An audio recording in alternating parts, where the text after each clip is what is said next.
ఈరోజు మా అమ్మ నాన్నలది 28th వెడ్డింగ్ యానివర్సరీ అనమాట. సో వాళ్ళ కోసం నేను నా చెల్లి కలిసి ఇలా చిన్న కేక్ ప్లాన్ చేస్తామన్నమాట. వాళ్ళకైతే ఈ కేకు ఇలాంటివి ఏం పడదు.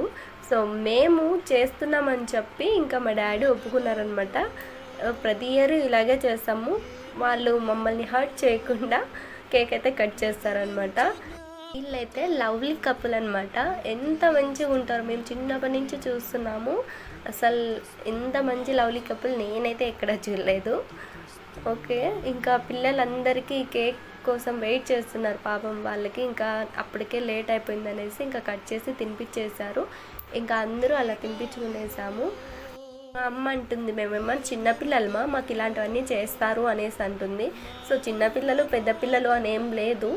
మీకంటూ ఉన్న ఒక చిన్న హ్యాపీనెస్ మూమెంట్ అంటే ఈ యానివర్సరీ రోజే కాబట్టి సో మేము ఆ రోజు కేక్ కట్ చేపియాలి అని అనుకుంటాము అని మా అమ్మకైతే నేను చెప్పాను. సో చిన్నప్పటి నుంచి మనకి ఎన్ని బర్త్డేస్ చేసింటారు వాళ్ళు. సో వాళ్ళకి ఇలాంటి చిన్న చిన్నవి కూడా చేయలేకపోతే ఇంకెందుకు. మనం 90sలోనే మా డాడీ మా బర్త్డేస్ని మిస్ చేయకుండా కేక్ కటింగ్ అయితే చేసేవారు అనమాట. మమ్మల్ని ఇంత కూడా ఫీల్ అవ్వకుండా చేసేవాళ్ళు. ఏది అడిగితే అది అసలు వెంటనే తీయించేవారు అనమాట.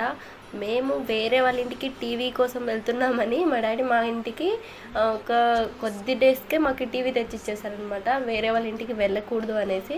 సో అంత మంచిగా చూసుకున్నారు మమ్మల్ని. అసలు ఇది చాలా చిన్న విషయం అనమాట కేక్ కటింగ్ అనేది. ఇది అసలు కానే కాదు మేము ఇవ్వాల్సింది. కానీ ప్రజెంట్ మేము ఉన్న సిచ్యువేషన్ బట్టి మేము వెళ్ళాలి కాబట్టి ఇంకా ఫ్యూచర్లో మాకేమన్నా దేవుడు మంచిగా చూస్తే సో మేము ఇంకా మంచిగా చూసుకోవాలి అనుకుంటున్నాం అమ్మ వాళ్ళని. సో ఫైనల్గా కేక్ ప్రోగ్రామ్ అంతా అయిపోయింది. ఇంకా ఫొటోస్ దిగేసాం, వీడియోస్ చేసుకున్నాం. ఇంకా అమ్మ నాన్న హ్యాపీ, మేము కూడా ఫుల్ హ్యాపీ. సో ఇలాంటి మూమెంట్స్ని అమ్మ నాన్నకి మీరు కూడా అప్పుడప్పుడు ఇస్తారని నేను కోరుకుంటున్నాను.